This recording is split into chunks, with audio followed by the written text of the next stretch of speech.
You're very welcome, and thank you for coming. What to say? Yeah, I just hope this will be a very peaceful and relaxed day. Time to spend with your God. Feel free to walk or sit in the garden or sit quietly wherever you wish.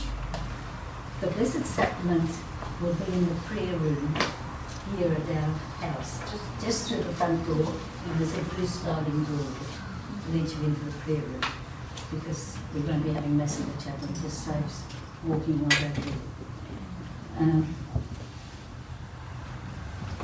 It's just a small room, but I'm sure we'll manage it.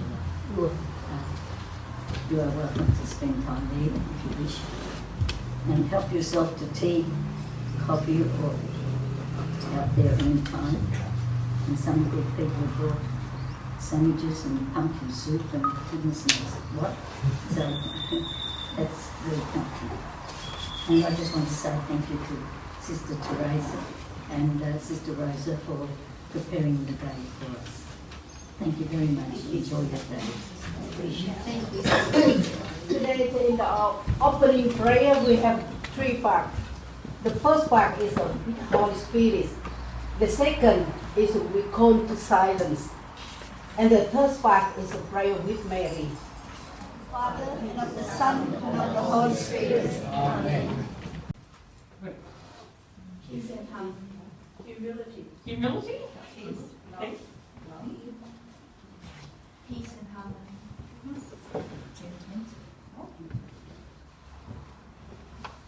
Joy? Joy? Yeah, that's a good word. Alright. What about, do you think holiness is something for you? Yeah. Sometimes in the past I've given talks and I wanted to call the talk something about holiness, and the person said, I don't know about that. We're just sort of ordinary people, but that's kind of the point of my talk today. Sometimes we can think, saints are these holy people that are so far away from us that we don't have any real connection with them, and what would our life be? But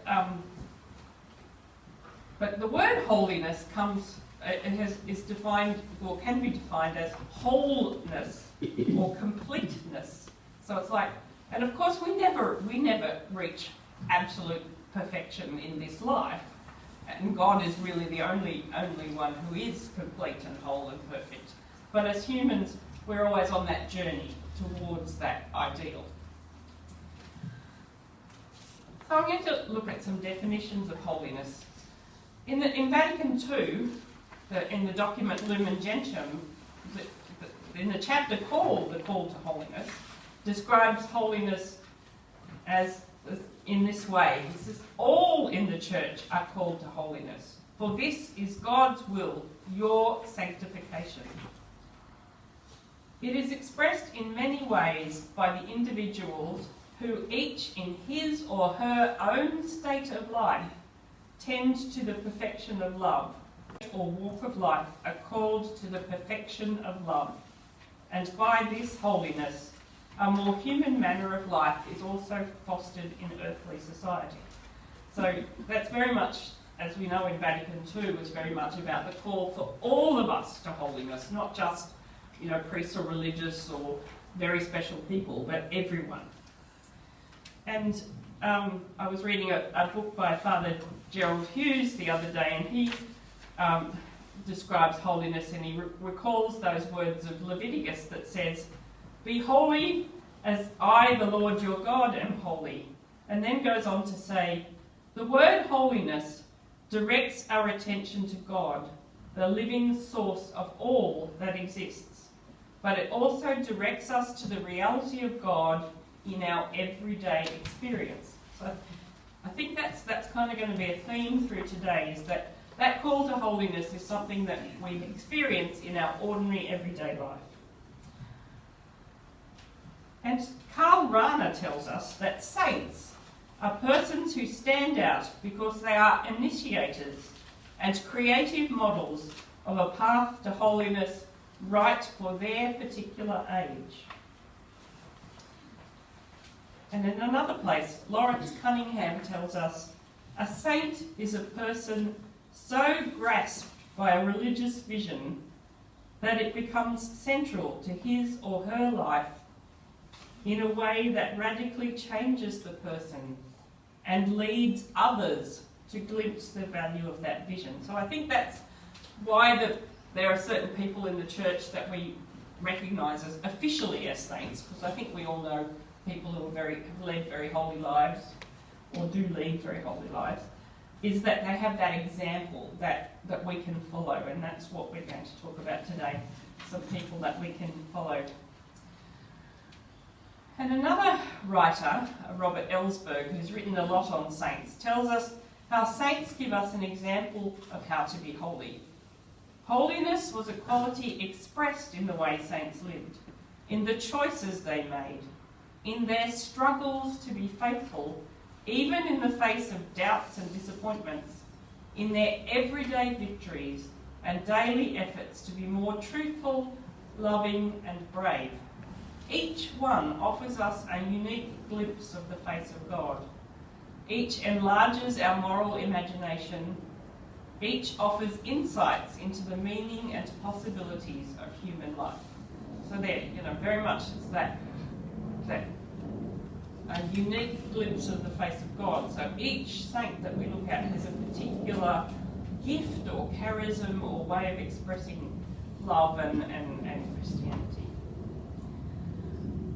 And it was an interesting maybe coincidence or the Holy Spirit, I'm not sure, when I had thought of doing this talk, and then I discovered that the Pope has recently put out a little apostolic exhortation which is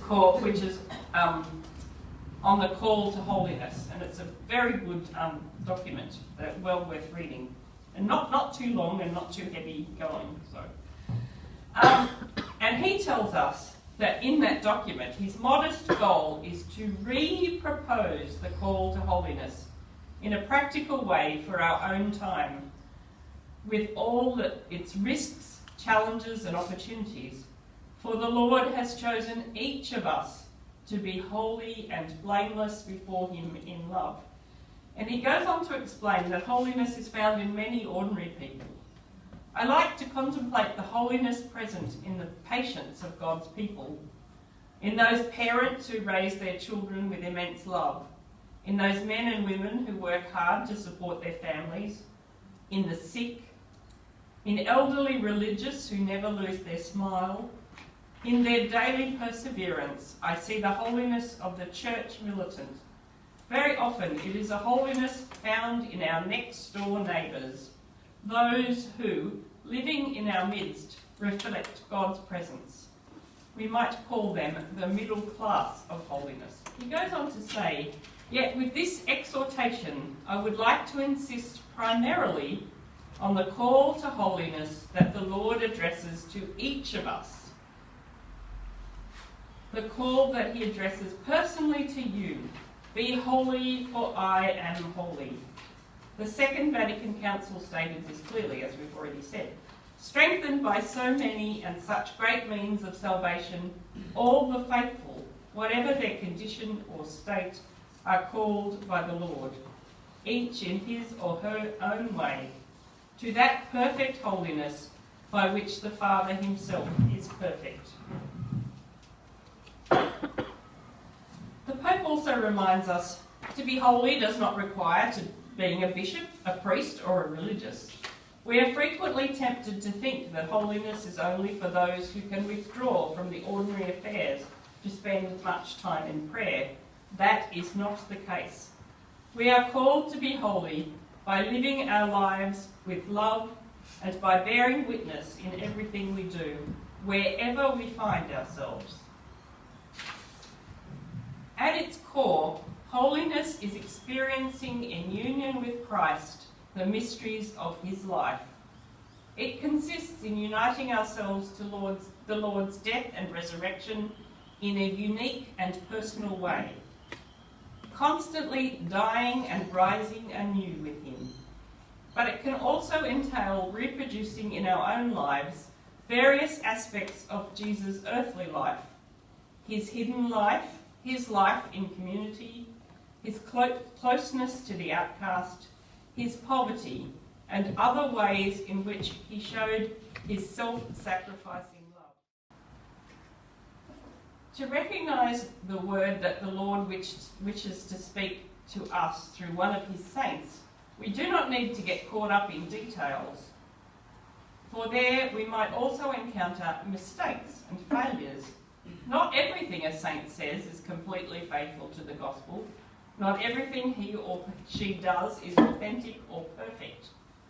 What we need to contemplate is the totality of their life, their entire journey of growth in holiness, the reflection of Jesus Christ that emerges when we grasp their overall meaning as a person. This is a powerful summons to all of us. You need to see the entirety of your life as a mission. Try to do so by listening to God in prayer and recognising that the signs that he gives you. Do not be afraid of holiness. It will take away none of your energy, vitality or joy. See, someone mentioned joy already. On the contrary, you will become what the Father had in mind when he created you, and you will be faithful to your deepest self. To depend on God sets us free from every form of enslavement and leads us to recognise our great dignity. So all of what I've said in the last few slides has come from the words of the Pope in this little booklet. And so now I'm going to move on to looking at the saints in our Vincentian family who are a good example for us. So that's the image that I'm talking about. It's on the picture that's on your table, which was created by one of the Daughters of Charity in America to represent many of the saints and blesseds. And it's actually, have been a couple who have been beatified in recent years since that was done. Like there was Marguerite Rutan, who was martyred in the French Revolution, and recently some martyrs in Spain during the Civil War. So that's just as I say, a visual representation of most of the, and it's on your table with the list of the names underneath. But so there we have the saints, those who've actually been canonised are in the Vincentian family. Now, I guess you'd recognise St. Vincent, St. Louise and St. Catherine, probably, but I'm not quite sure whether you know too many of the others. Elizabeth Ann Seton, yes. And then there's a few others that you may not have heard of. You've heard of quite a few? Well, you've probably got some inside knowledge, haven't you? So yes, we've got Francis Regis Clay was a Vincentian priest, as was Justin de Jacobis, who we'll talk about later today. And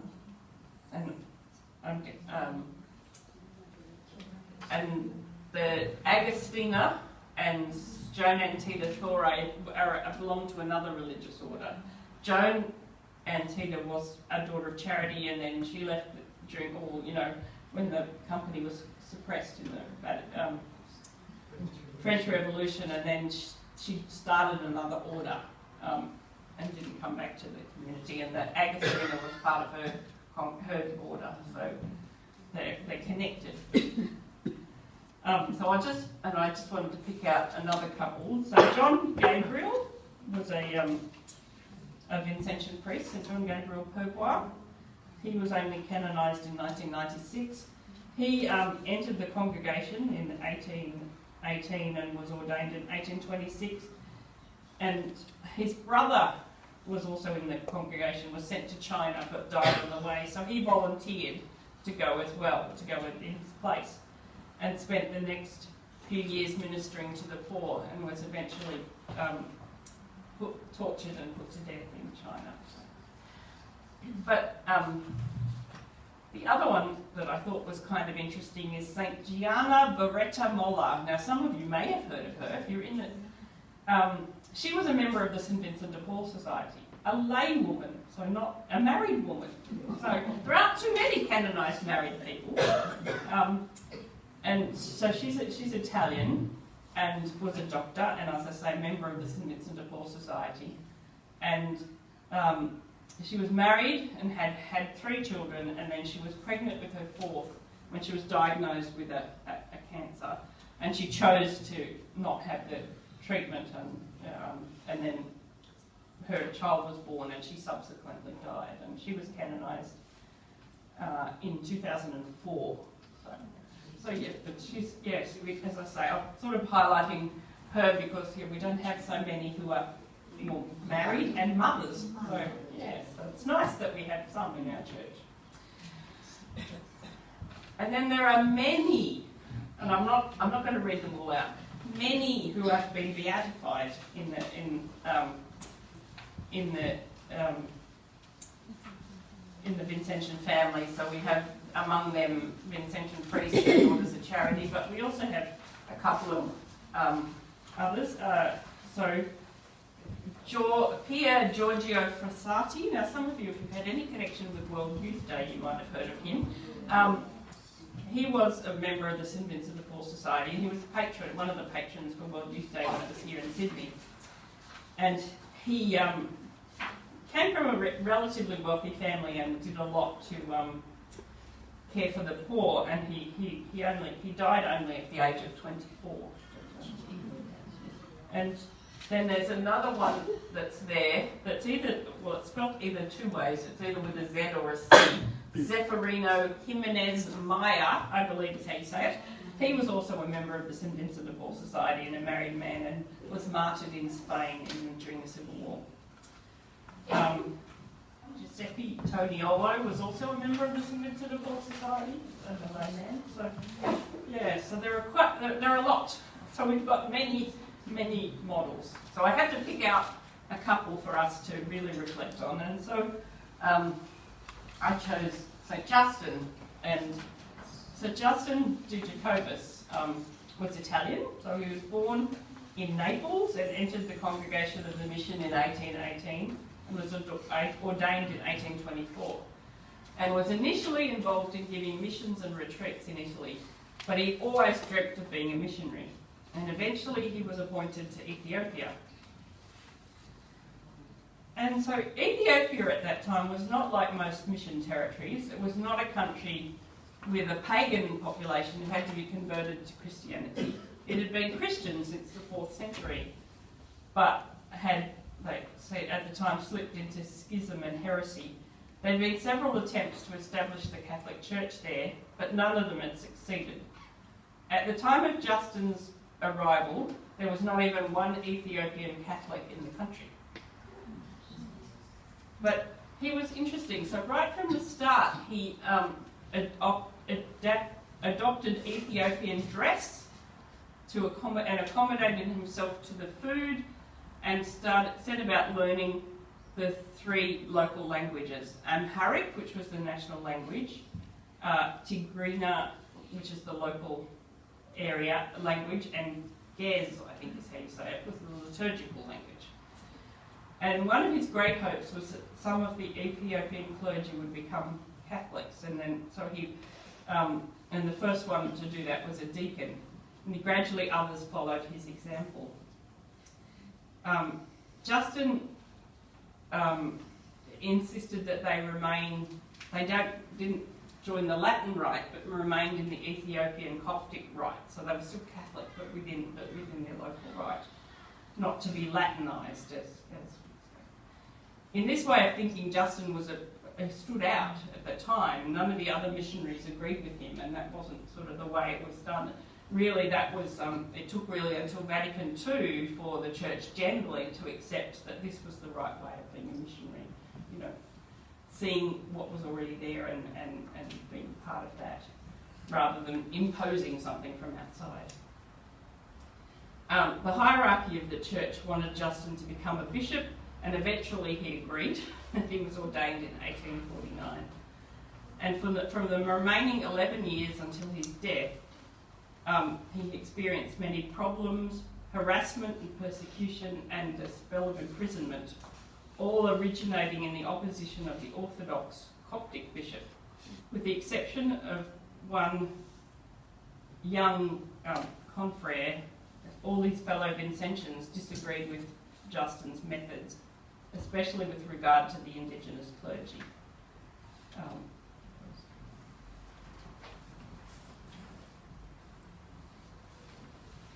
And so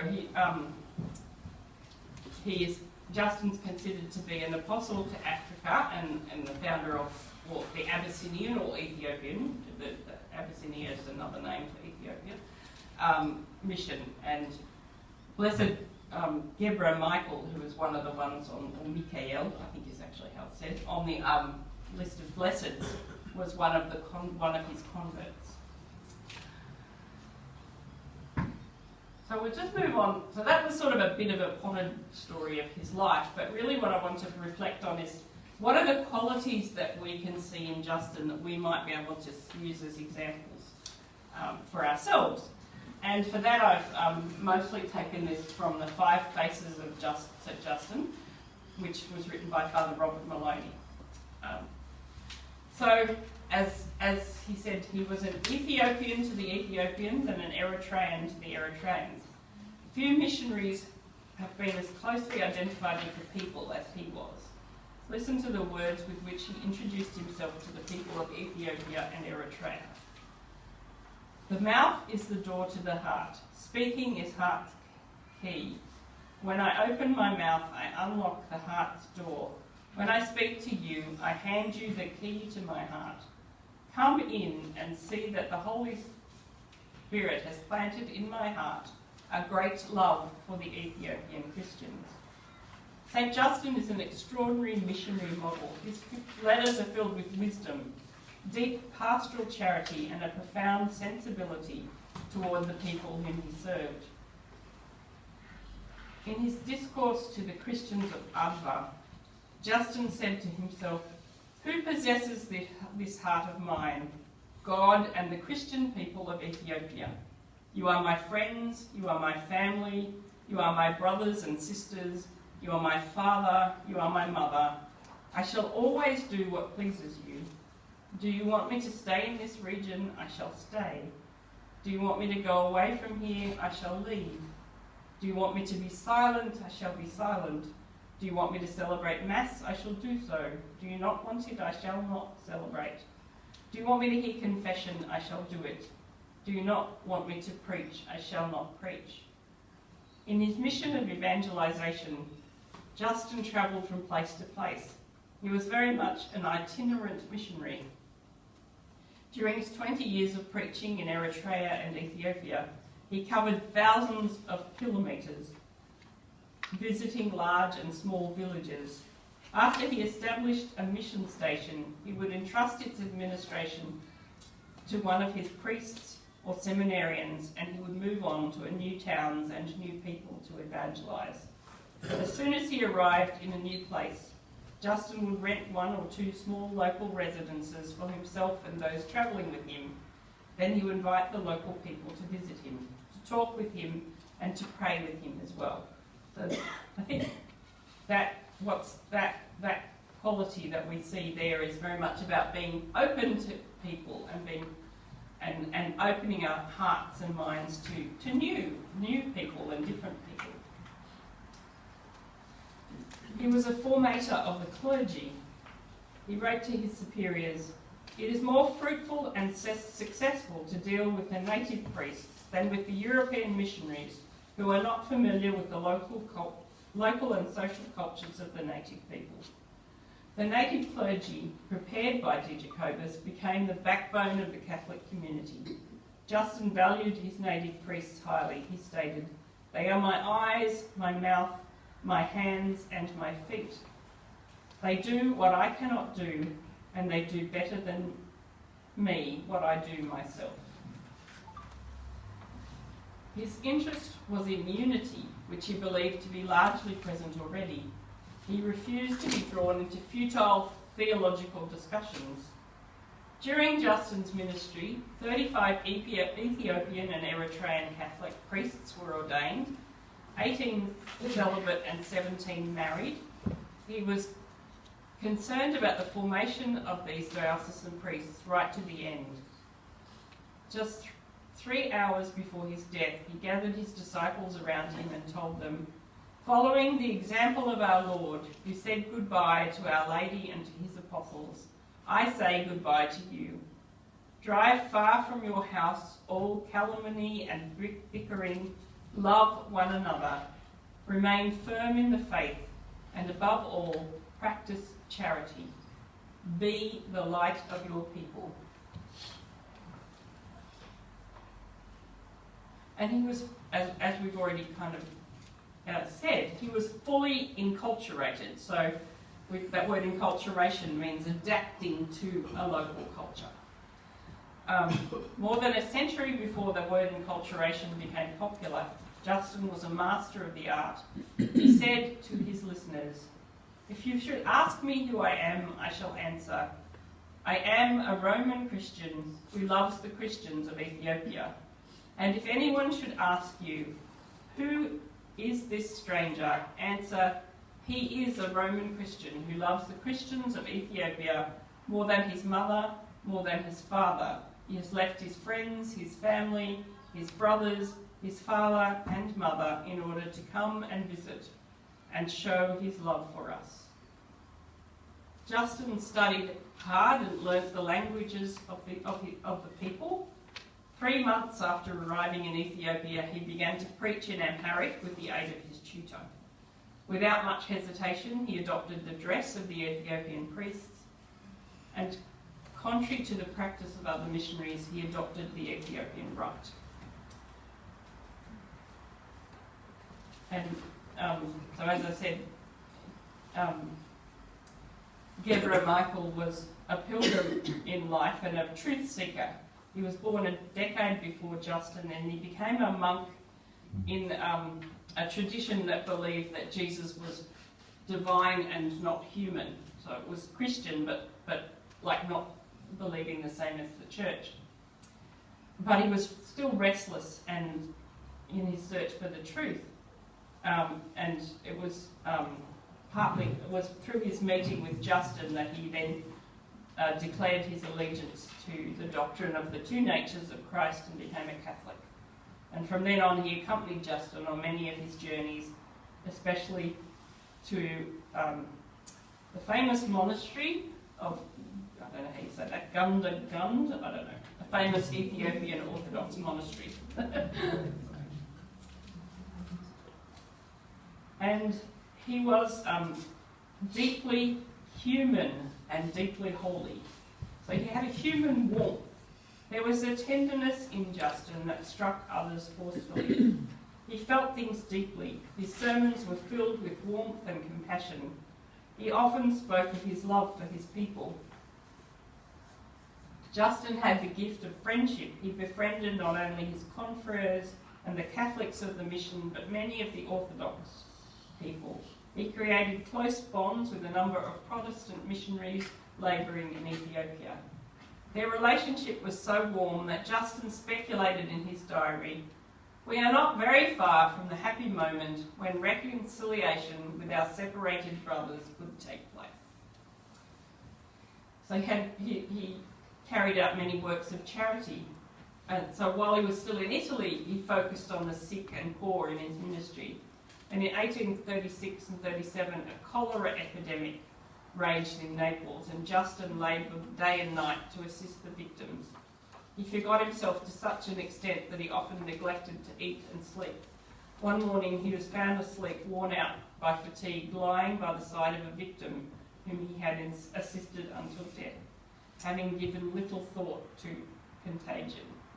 In Ethiopia too, he recounts in his diary visits to the homes of sick people whom others refused to approach for fear of contagion. And he had great devotion to Mary, the Mother of God. During his first year in Adwa, Justin gave out miraculous medals to everyone he met, telling them how Mary was the Mother of God and the mother of all who believed in Christ. He engaged in much charitable ministry in the name of Mary. His listeners not only noted that what Justin told them about Mary, They also observed how he honoured her and prayed to her. Because of this, they called him Abba Jacob Zemariam, which means Mary's Jacob.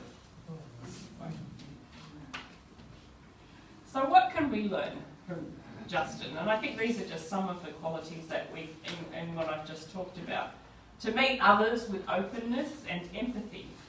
To be prepared to step outside of our own comfort zones, to be put ourselves in the place of another if necessary. To promote unity rather than division. To be open to another's culture. To extend the hand of friendship to others, and obviously to care for others when they are in need. So, we've got some reflection questions. Now there are some sheets, but they probably aren't quite enough for everyone, but the questions are also up there. So you might just like to take some time in your groups, probably at your tables or people at the back to form a little group, just to discuss some of those questions.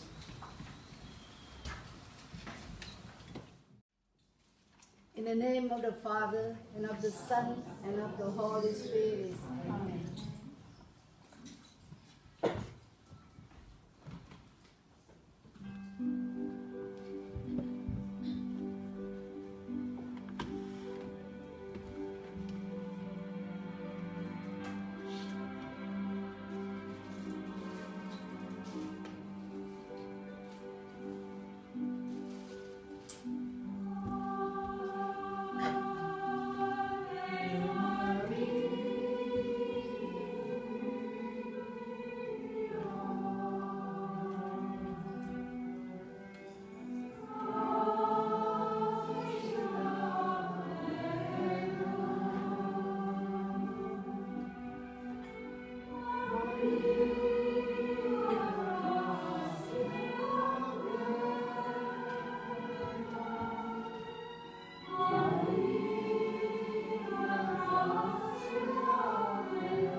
Right, so we're going to spend a little bit of time this afternoon reflecting on St. Elizabeth and Seton, which you may already know, but of course this building, which is Elizabeth House, is named after.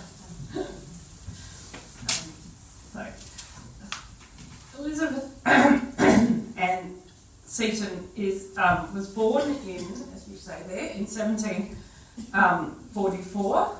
And died in 1821, so she didn't live a terribly long life, but she did lots in her life. And she was born in New York City and was canonised in 1975. She was the first American-born saint, born in the United States and canonised. And She founded the Sisters of Charity of St. Joseph, the first community of religious women founded in the United States, and established a school for girls which paved the way for the parochial school system in the United States. So she did quite a bit. I'll even have a little look at her life. So, as I said, she was born in 1744. Her father was a doctor, but her mother died in childbirth 3 years after she was born, leaving her and her sister Mary motherless.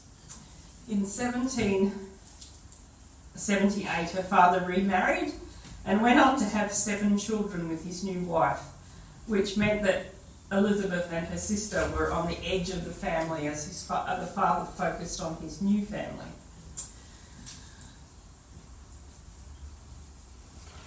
She spent a large amount of time with relatives in the country and away from her father. And So she had quite a lot of like sort of loneliness and suffering in her life. And when, in spite of these difficulties and loneliness, Elizabeth embraced life with humour and eagerness. Her diaries of this time shows us a sensitive young woman who had periods of loneliness and sadness, but also went through times immersed in the beauties of nature, friends and relatives. She also spent a great deal of time in prayer and found consolation in her faith. She was in her late teens when she met William McGee Seton, whose picture is up there. They fell in love and married when Elizabeth was 19 and William was 25. And they went on to have 5 children: Anna Maria, William, Richard, Catherine and Rebecca. In 1798, William's father had a fall and subsequently died. This left William caring for his 7 younger siblings. And then William became ill with tuberculosis at the same time as the family business failed. William and Elizabeth decided to take a trip to Italy to visit their friends, the Felicis, in an attempt to help him recover. They took Anna with them, but left the others with family, the other children. They arrived in Italy. They were placed in quarantine in a cold stone tower at the entrance to the harbour, and William died 8 days later.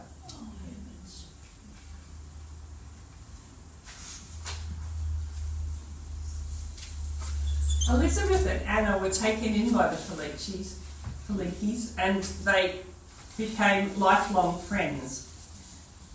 While she was there, she attended Mass with them. So Elizabeth was born, I didn't say that, she was born a Protestant, so in New York, yes. So she was Christian but not Catholic. And so she attended Mass with the Felicis, and that was impressed by people's faith in the real presence in the Eucharist, which was the beginning of her journey to becoming a Catholic. When Elizabeth returned to New York, she suffered financial difficulties and sought the help of friends, but her interest in becoming Catholic meant that many of them turned away from her. After her sister-in-law, who she was very close to, became Catholic, this ostracism became worse. So Elizabeth became Catholic on the 14th of March 1805, and she did this because she was following God, but it was not an easy decision, and it cost her and her family both socially and financially. However, we know this was an important step on her faith journey and her path to find her true mission in life.